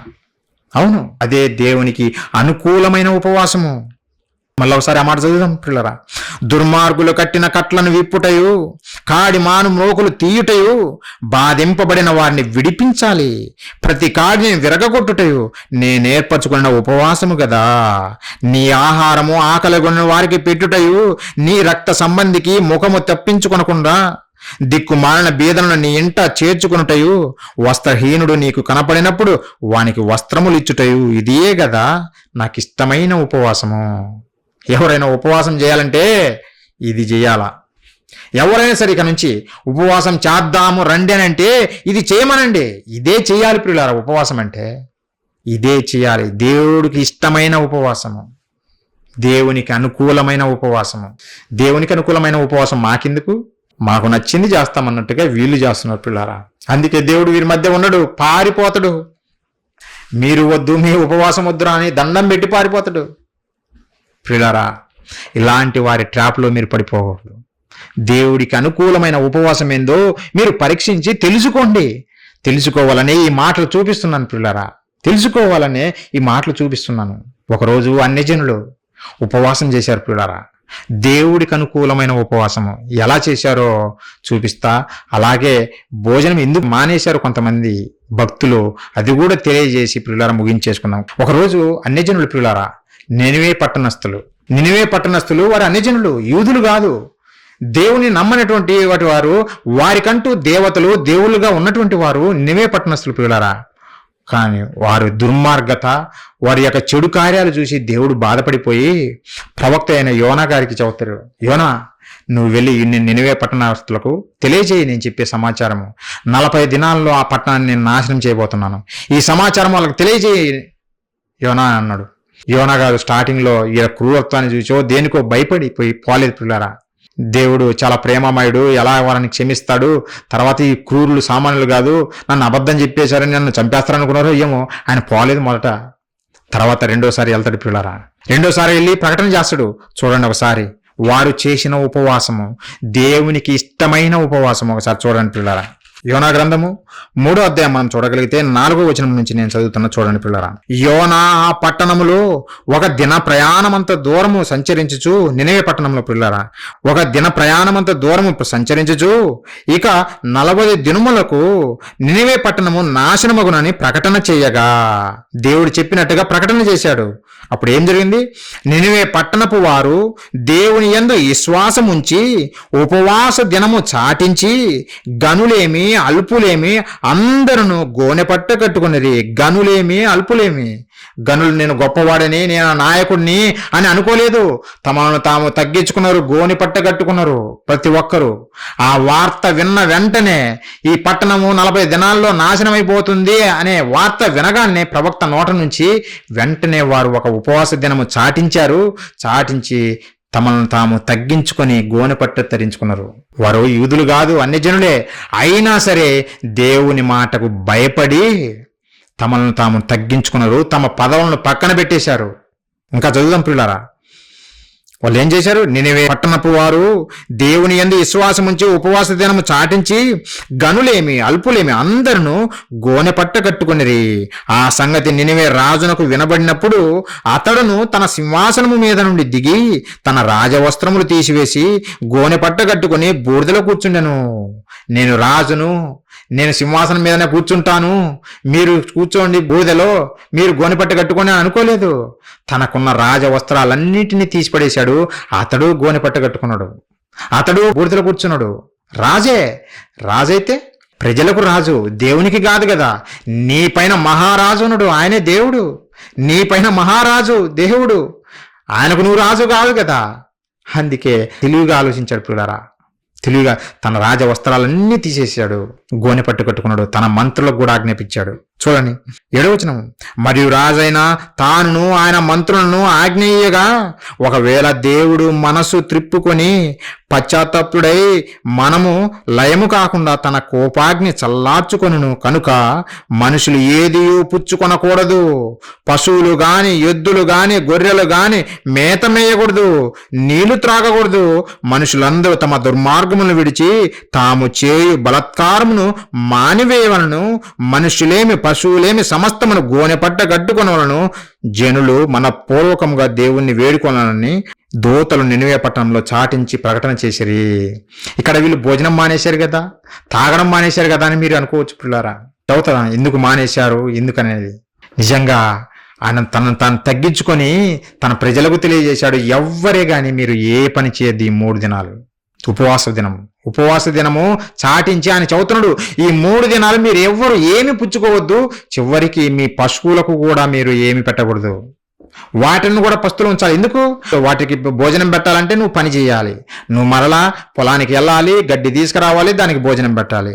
మరి నువ్వు దేవుని సన్నిధిలో ఎక్కడున్నావు అంటే వాటిని కూడా పస్తులు పెట్టు, నీ దాసులు ఎవరైనా సరే ఏ పని చేయకూడదు. అందరూ దేవుని సన్నిధిలో కనపడాలి, మన పూర్వకముగా దేవుణ్ణి వేడుకొనండి అని రాజు చెప్పాడు. దేవుడు ఏమైనా చెప్పాడా మీరు భోజనం మానేయండి అని? చెప్పలేదు. దేవుడు చెప్పలేదు, వీళ్ళు చేశారు. వీళ్ళు భోజనం మానేశారు. వీళ్ళు ఎందుకు మానేశారంటే, మనము భోజనం చేయాలంటే మరలా కుకింగ్ చేయాలా అంటే ఆ టైం అంతా దేవునికి దూరంగానేనా కాదా? ఒకరోజు యేసుక్రీస్తు వారు బోధ చేస్తుంటే మగ్దలేని మరియమ్మ గారు యేసుక్రీస్తు వారి పాదాల దగ్గర కూర్చొని ఆయన బోధ వింటుంది. మార్త గారు మాత్రము ఏం చేస్తుందంటే వంటల్లో బిజీ అయిపోయి ప్రభువా నా మీద ఏమాత్రం మీకు జాలి లేదా? నా చెల్లెలను పంపేయండి ప్రభువా, ఇంత కష్టపడి పని చేస్తున్నాను, వంట పని నాకు సహకారిగా ఉంటుంది అని అంటే, అప్పుడు ప్రభులు వారు అంటారు, మరియమ్మ ఉత్తమమైన దాన్ని మరియమ్మ ఎంచుకున్నది. ఆమె దగ్గర నుంచి ఎవరు అది తీసివేయలేరు. నువ్వు అనేక పనులు పెట్టుకున్నావు, విస్తారమైన పనులు పెట్టుకున్నావు, నువ్వు బిజీ అయిపోయినావు, నువ్వు దేవుని మాటలు పక్కన పెట్టేశావు. ఏది వినాలనో ఏది చేయాలనో అది చేయకుండా వంట కార్యక్రమం అని వెళ్ళిపోయావు అని యేసుక్రీస్తు వారు చెప్పారు పిల్లరా. వీళ్ళకి అర్థమైంది, దేవునితో మనం స్పెండ్ చేయాలంటే ఈ పనులన్నీ పక్కన పెట్టాలి. భోజనం చేయాలంటే వైఫ్ వెళ్ళి మళ్ళీ కుకింగ్ చేయాలా, టైం అంతా అడకెళ్ళి ఇంకా దేవునిలో నువ్వు ఎప్పుడు గడుపుతావు? పశువులకు మేపాలంటే పశువుల కోసం మళ్ళీ నువ్వు ఆహారం సంపాదించాలా. మరి నువ్వు ఎప్పుడు దేవుని సన్నిధిలో కనపడతావు? బిజీ అయిపోతావు. ఇంకా ఉపవాసం అంటావు, నీ పని నువ్వు చేసుకుంటూ ఉంటావు. ఈ రోజు క్రైస్తవులు చేసినట్టు ఉపవాసం అంటాడు, ఆఫీస్కి వెళ్ళకపోతే మా అయ్యగారు ఏమంటారు, కాబట్టి నేను ఆఫీస్కి వెళ్ళాల్సిందే అని భోజనం మానేసి వెళ్ళిపోతాడు.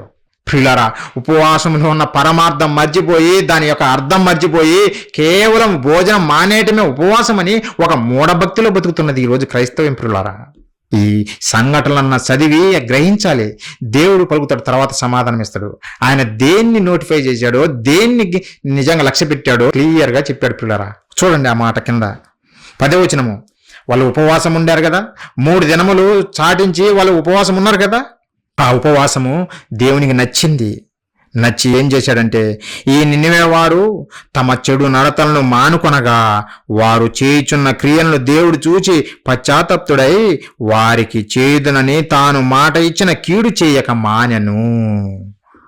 వారు తమ చెడు మార్గమును మానివేసినందున అని దేవుడు చాలా క్లియర్గా చెబుతుండు. చెడు మార్గమును మానివేశారు గనక వారి మనవి దేవుని దగ్గరికి చేరింది. పిల్లరా, వారు భోజనం మానేశారు గనక కాదు, దేవుడు చాలా స్పష్టంగా చెప్పాడు. వారు భోజనం మానేసి మేము ఉపవాసం ఉన్నామని చెప్పుకున్నందుకు కాదు, వారు తమ చెడు మార్గమును మానేసి దేవుని సన్నిధిలో తమను తాము తగ్గించుకొని కనపరుచుకున్నారు, దేవుని వేడుకున్నారు మనపూర్వకంగా. అంటే 3 దినాలు వారి దృష్టి అంతా దేవుని మీదనే కేంద్రీకృతమైంది. దేవుని మీదనే కేంద్రీకృతమైంది గనుకనే వారి చెడుతనం అంతా విసర్జించారు గనుకనే దేవుడు వారిని చూసి వారి మీదికి తెప్పిస్తానన్న కీడంతటిని తప్పించేశాడు. ప్రియులారా, ఇది దేవుడు కోరుకున్న ఉపవాసం. 3 దినాలే చేసింది, 40 దినాలు చేయలేదు.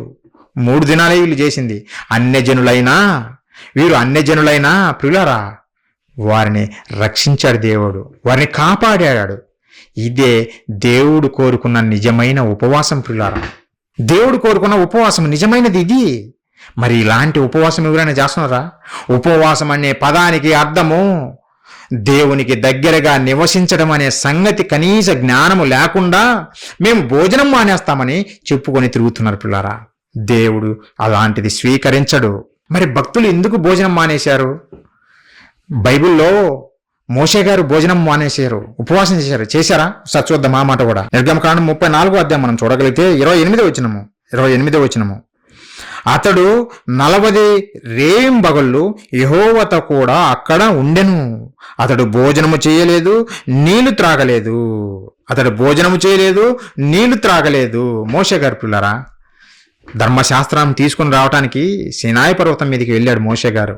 40 దినములు అక్కడే ఉన్నాడు, రాత్రింబగల్లో అక్కడే ఉన్నాడు. ఎవరితో ఉన్నాడు? కుటుంబ సభ్యులతో కాదు, ఇశ్రాయేలు జనాంగంతో అంతకన్నా కాదు, దేవునితో మాత్రమే గడిపాడు. ఆయన 40 దినాలు దేవునితో నివసించాడు, దేవునికి దగ్గరగా నివసించాడు 40 దినాలు. ఆ దేవునికి దగ్గరగా నివసించినప్పుడు అక్కడ భోజనం అందుబాటులో లేదు, తినలేదు. తాగటానికి నీళ్లు లేవు, తాగలేదు. దేవుడే తనతో ఉన్నప్పుడు ఈ భోజనం ఎందుకు, ఈ నీళ్ళెందుకు? మనుషుడు రొట్టె వలన కాదు గాని దేవుని నోట నుంచి ప్రతి మాట వలన బ్రతుకునని దేవుడు చెప్పాడు కదా. ఆ దేవుని మాటలు వింటూనే కూర్చున్నాడు ఈ మోషే గారు. ఆ మాటలు వింటున్నాడు. ఆ ధర్మశాస్త్రం ఇశ్రాయేలు ప్రజలకు తీసుకురావడం కొరకు వెళ్ళి 40 దినాలు దేవునితో గడిపాడు. పిల్లరా, దేవునికి దగ్గరగా నివసించాడు. అది నిజమైన ఉపవాసము. అదే నిజమైన ఉపవాసము. అందులో భాగంగానే ఆయన భోజనం చేయలేదు, అందులో భాగంగానే ఆయన నీరు పుచ్చుకోలేదు, నీరు తాగలేదు. అక్కడ అందుబాటులో లేవు. మరి యేసుక్రీస్తుల వారు కూడా 40 దినాలు ఉపవాసం ఉన్నారు. మత్తయి సువార్త పిల్లారా, ఎన్ని చూపిస్తారు వీళ్ళు దొంగ బోధకులు? ఎన్ని చూపించి ప్రభు చేయలేదా, మోషే చేయలేదా, దానియేలు చేయలేదా? ఇంకా అవన్నీ నేను ఇప్పుడు చూపించలేను. మొదట యేసుక్రీస్తుల వారు చేశారు కదా ఉపవాసము. 4వ అధ్యాయం మత్తయి సువార్త పిల్లారా, 2వ వచనము. 40 దినములు 40 రాత్రులు ఉపవాసం ఉండిన పిమ్మట యేసుక్రీస్తుల వారు 40 దినములు 40 రాత్రులు యేసుక్రీస్తుల ఉపవాసం ఉన్నారా? ఉపవాసం ఉన్నారు. ఎందుకు ఉపవాసం ఉన్నారు? యేసుక్రీస్తుల వారు ఆ 40 దినాలు తండ్రితో మాట్లాడుతూ ఉన్నారు. తండ్రితో నిజంగా సాన్నిధ్యం కలిగి తండ్రితో మాట్లాడుతున్నారు. అప్పుడు ఆయన ఏమీ పుచ్చుకొనలేదు. ఎందుకు? అరణ్యంలో ఏమీ లేదు తినడానికి. మరి ముఖ్యంగా ప్రియులారా, భోజనము ఎందుకు భక్తులు మానేశారంటే తమ శరీరాన్ని నలగొట్టుకున్నారు దేవుని పని కొరకు. తమ శరీరాన్ని నియంత్రించుకుంటున్నారు, శరీర కోరికల నుంచి నియంత్రించుకుంటున్నారు. అందుకే ఈ శరీరాన్ని అనగగొడుతున్నారు. ఆ శరీరాన్ని నలగగొట్టుకుంటున్నారు పిల్లరా, శరీరాన్ని నలగగొట్టుకుంటున్నారు, శరీరాన్ని తమ స్వాధీనంలోకి తెచ్చుకుంటున్నారు. లేదంటే తిండి తిండి తిండి అని నీకు తిండి కోసం పరుగులు తీస్తుంది. అందుకే కొంతమంది చూడండి, ఇక్కడ మీటింగ్ అయిపోదు, ఇక్కడ జరుగుతూనే ఉంటుంది, దేవుని మాటలు ప్రకటిస్తూనే ఉంటారు. ఆడ తిండి కానీ పెట్టారనుకో, ముందు గంట ఆడికి మోగుతుంటుంది. ఏం పెట్టారు ఈరోజు స్పెషల్? మటన్ పెట్టారా, చికెన్ పెట్టారా, ఉత్త సాంబార్ పెట్టారా అని ఈ డిస్కషన్స్ ఉంటాయి. అది అయిపోతుందో లేదో ప్లేట్లు పట్టుకొని పరుగులు తీస్తారు పిల్లరా. భక్తులకు తెలుసు, నేను దేవుని మీద కేంద్రీకరించాలి నా మనసును, అంటే నా శరీరాన్ని నలగగొట్టుకోవాలి. పౌలు గారు కూడా అదే చెబుతారు, నా శరీరాన్ని నలగగొట్టుకుంటున్నాను. ఎందుకు? దేవునితో గడపాలంటే, దేవునితో నిత్యము నేను జీవించాలంటే, దేవుని కొరకు నేను బ్రతకాలంటే ఈ శరీర కోరికలన్నిటిని నేను నలిపేయాలా, అనగగొట్టుకోవాలా. అందుకోసము వాళ్ళు పిల్లరా భక్తులు చేశారు. ఎలా? భోజనం మానేశారు. ఎందుకంటే తమ శరీరాన్ని తమ నియంత్రణలోకి తెచ్చుకున్నారు. తమ మనస్సుకు నచ్చినట్టుగా జీవించలాగా తమ శరీరాన్ని నియంత్రించుకోవడం కోసము వాళ్ళు భోజనం మానేశారే తప్ప భోజనం మానేయటమే ఉపవాసం అని ఎక్కడా చెప్పలేదు బైబిల్లో పిల్లలు. భోజనం మానేయటం ఉపవాసం కాదు, దేవునికి దగ్గరగా నివసించడం ఉపవాసము, దేవుడు చిత్తానుసారంగా బ్రతకడం ఉపవాసము. బైబిల్లో రాయబడిన ప్రతి భక్తుడు చేశాడు పిల్లరా ఇలాంటి ఉపవాసము. దేవునికి అనుకూలమైన ఉపవాసం ప్రతి ఒక్కరూ చేశారు పిల్లరా. భోజనం మానేయటం, నీళ్లు త్రాగటం మానేయటం ఉపవాసం కానే కాదు. బైబిల్ చెప్పలేదు. అది మన కొరకు చేస్తున్నాము. తింటే తిను, లేకపోతే మానే.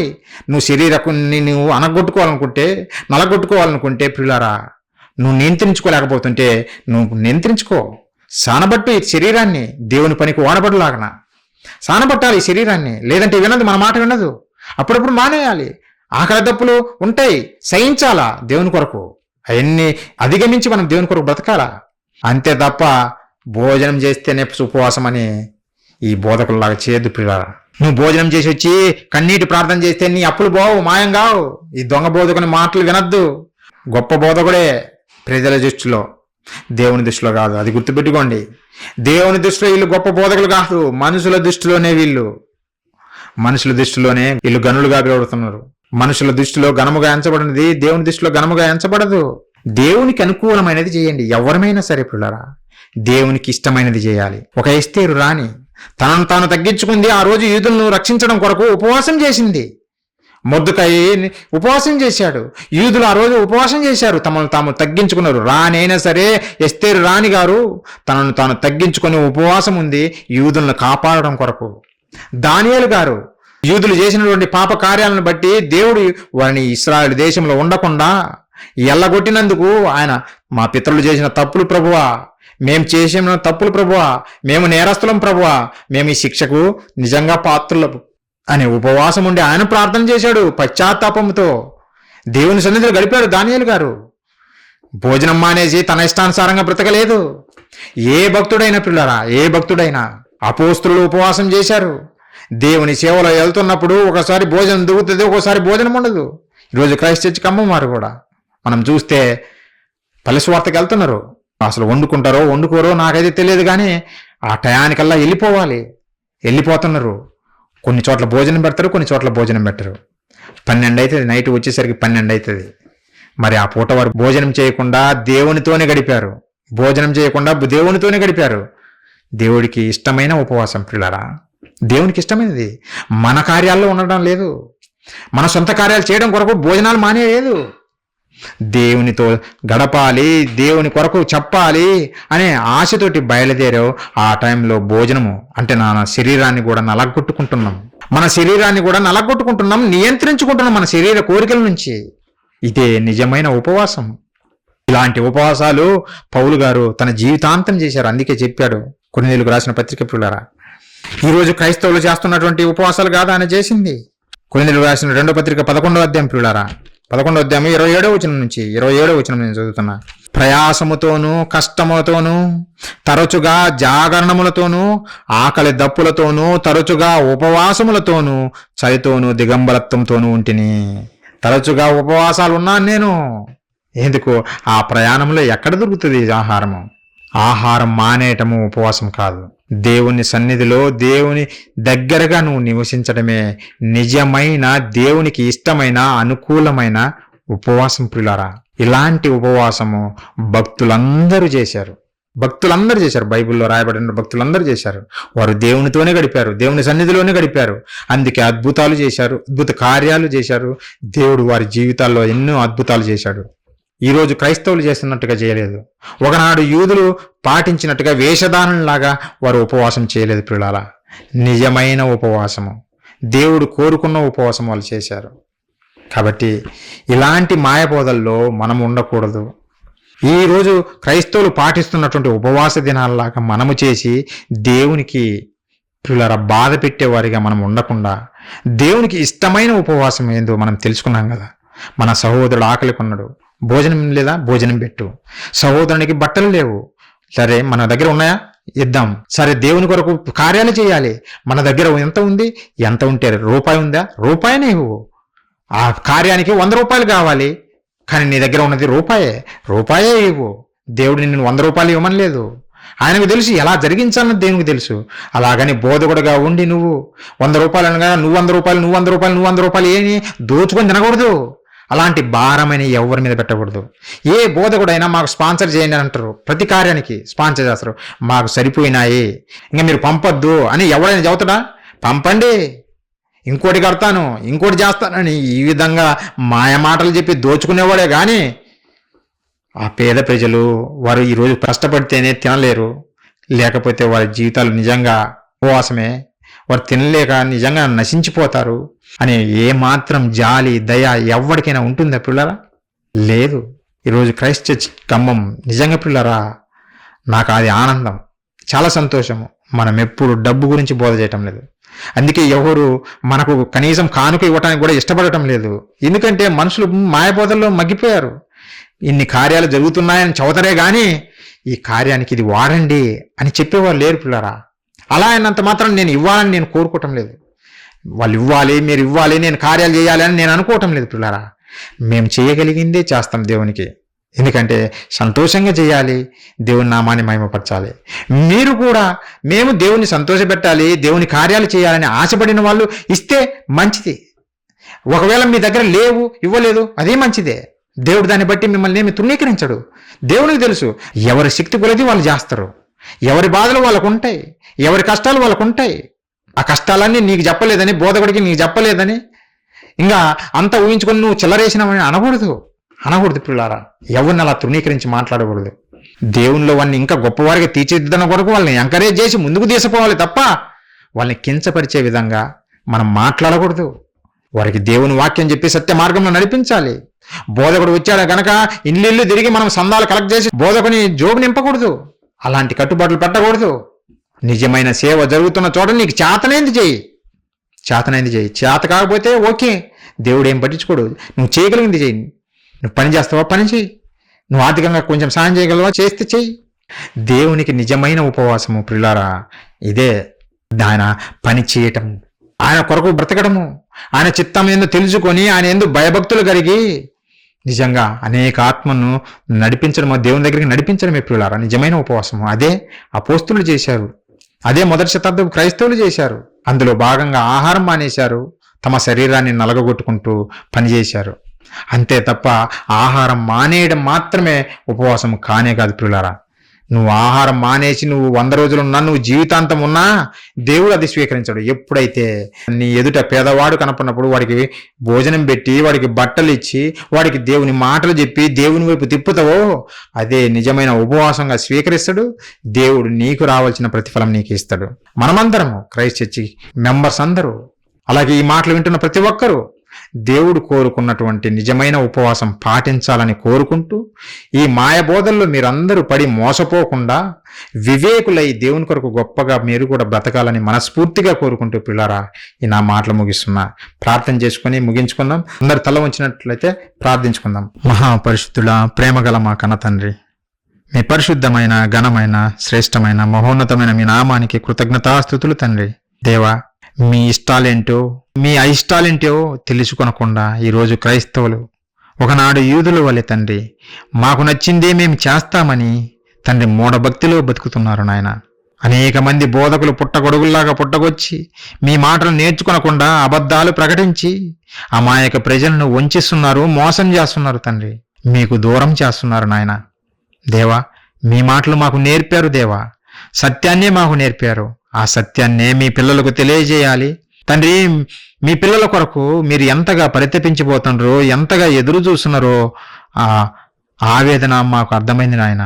అందులో భాగంగానే మీ మాటలు చెప్పి కొంతమందిని ఆయన మీ దగ్గరికి నడిపించాలనే ఆలోచన కలిగి మీ మాటలు తెలియజేస్తున్నాం తండ్రి.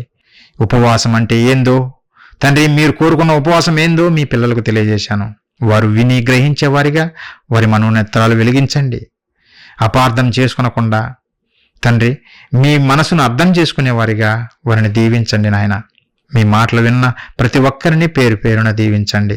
ఇంకా సత్యవాక్యాన్ని నాయన మేము అందరికీ ప్రకటించులాగున మాకు కొదువుగా ఉన్న మీ మహాజ్ఞానమును మెండుగా ప్రసాదిస్తారని తండ్రి, మీ మాట ప్రకారమే మేము జీవిస్తూ మీ యందు భయభక్తులు కలిగి అనేక మందిని తండ్రి మీ చిత్తానుసారంగా నడిపించే విధంగా మీ మాటలు తెలియజేసేవారిగా మమ్మల్ని నిలబెట్టండి. ప్రతి ఒక్కరము మీ కార్యాల్లో ఉండులాగున సహాయం దయచేయండి. అనేక మంది అమాయకులు మోసపోతున్నారు. ప్రతి ఒక్కరూ ఈ సత్యాన్ని తెలుసుకొని మీ సన్నిధికి రాగలుటకు నాయన సత్యం దగ్గరికి వచ్చి విని నేర్చుకొని మీ కొరకు ఉన్నతంగా బ్రతుకులాగున ప్రతి ఒక్కరిని పేరు పేరున దీవించమని వేడుకుంటున్నాం తండ్రి. జీవం కలిగిన మీ మాటలు సత్యాన్ని మాకు తెలియజేసినందుకు నాయన, నాకు సమయోచితమైన జ్ఞానమును అనుగ్రహించినందుకు మీకు కృతజ్ఞతాస్తుతులు తెలియజేస్తున్నాను నాయన. ఇంకా నాయన అనేక సంగతులు మీ పిల్లలకు మేము తెలియజేసి మేమును మీ మాట ప్రకారం జీవిస్తూ, మీ పిల్లలు వింటున్న మీ పిల్లలు మీ మాట ప్రకారం జీవిస్తూ అందరము నాయన క్రైస్ట్ చర్చ్ ఖమ్మం ద్వారా మీకు మహిమ తెచ్చే కార్యాలు చేసి మిమ్మల్ని మహిమపరిచి మీ దగ్గర గొప్ప బహుమానము మేము పొందుకునేలాగా మమ్మల్ని దీవించమని బ్రతిమాలు వేడుకుంటూ తండ్రి, ఈ ప్రార్థన మా ప్రభువును మా రక్షకుడును మీ ప్రియ కుమారుడైన క్రీస్తు వారి పుణ్యనామని అడిగి వేడుకొనుచున్నాము తండ్రి. ఆమెన్. పిల్లారా, మీ అందరికీ మన ప్రభు నామంలో నా వందనాలు తెలియజేస్తున్నాను.